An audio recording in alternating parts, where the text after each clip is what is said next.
Hi, everybody. I'm Baron Von Gosu, and on tonight's episode of The Good, the Bad, and the What If, we are going to take a look at The Division.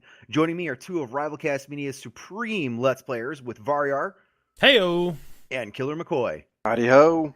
All right, gentlemen, you know the rules. The rules are simple. You each have the good or the bad, and then we're all going to talk about the what if, and you got 60 seconds to tell us what you think. All right, Killer, are you ready? I'm ready, sir. All right, start us off with the good. Ready, set, go. Well, I like the cover mechanics. They are executed very well. They're not ambitious, but they're done very well.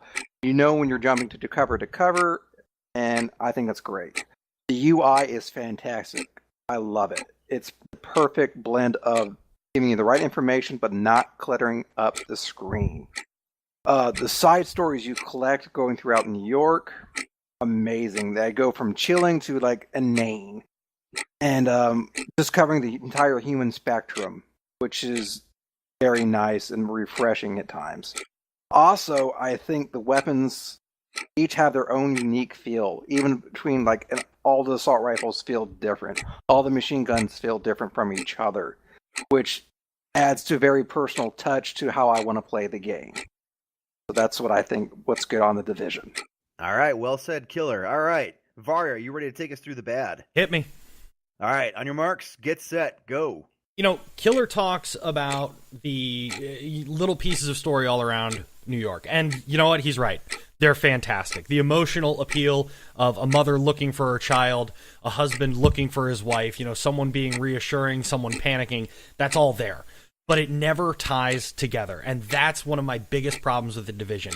Yes, New York is gorgeous. The graphics are very well done. It looks very real, but it never feels real. The NPCs don't feel real. They're just walking around.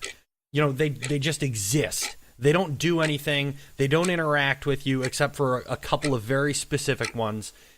The story overall, all the foundation for a great story is there, but the threat never seems imminent. The first wave never seems truly dangerous, beyond the intellectual knowledge that, yes, they can kill us all. You're never really having to deal with that situation, and that is the biggest misfire of the Division, in my opinion. All right, gentlemen, for our last part, we're all going to go around the table here. 60 seconds. Tell us, what do you think they could have done better? Killer McCoy, are you ready? Ready, sir. All right, start us off. Ready, set, go. I think they could have done a whole lot better job with the bosses. All they are is pretty much bullet sponges. I kind of wish they had more abilities which you would cause you to react and to counter them. Maybe have them buff up their minions if they do a certain maneuver, and if you don't stop it, their minions become harder and harder to kill, and they eventually just wipe you out. As we already talked about, the story, it's just not there. I wish they have actually incorporated somehow or some way all these little tidbits, like with Aaron Keener, how he was a great agent, and then just eventually just becoming mad, and how finding out his own team is fucking him without any support, without fulfilling their own mission. So he decides, you know what, fuck the world, I'm going to make my own place and roll as I see fit. That's what I wish could have been what if with the Division. All right, Varyar, are you ready? Talk to me, Goose. All right, go. So, I absolutely agree with what Killer was just saying in terms of the story, but let's talk a little bit about the gameplay, too, because the gameplay, was very repetitive, and that's one of the things that drew me out of the story. New York, again, I'm beating a dead horse here, but it felt very one-dimensional, not just in the characters, but in what's going on. Yes, the looters exist. Yes, the cleaners exist. Yes, there's LMB, but they never really react to your presence. You just go do stuff to them. What if you take a game like XCOM, take the beautiful map from the Division and add a small strategy layer? As you clear areas out, JTF gets more resources. You're supposed to be in charge of JTF as only one of 2 Division agents, so you get to allocate them. Maybe the cleaners are getting sick of your shit. You blew up their napalm, so they're going in to clean out the garment district. Maybe the looters are going in to look for more stuff. Maybe they run into each other and civilians are caught in the crossfire. You have to deal with these things. The first wave's coming after you as you make progress. That's the kind of stuff I want to see. I want to see some more procedural content based on your actions. That would make it amazing.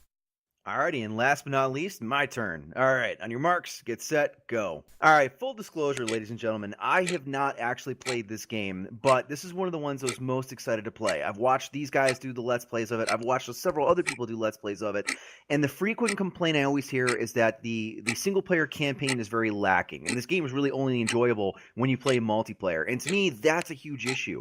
I like playing a single-player game. I especially like post-apocalyptic storylines, because when you're in a post-apocalyptic world, you don't want to feel safe, because feeling safe ruins the experience. Everything, you are on the verge of complete extinction. And the problem with watching this game is it always felt too safe. I couldn't actually buy in to the emotional impact of the story, which when you watch the opening trailer and how beautiful it was, and how they set up this whole, guardian angel type experience, and then it was missing from the actual gameplay from everything I saw. And that's, unfortunately, what was kind of the backbreaker for me to decide not to purchase this game. And that's, I think they really missed the boat big time on that one. All right, gents, with our last about 15, 20 seconds left, would you guys go ahead and say that this game is worth purchasing for a would-be person who's kind of on the fence of buying this game? Killer, what do you think? If you have friends who already own the game, go ahead and buy it. If you don't, I'd take a pass. All right, Varyar. I mean, he said it perfectly. It's a great social shooter. If you've got friends, awesome. But if you don't have friends, no, pick something else. All right, ladies and gentlemen, thank you for watching. Make sure you check out all of our other wonderful videos on our YouTube channel at RivalCast Media. Thanks for watching.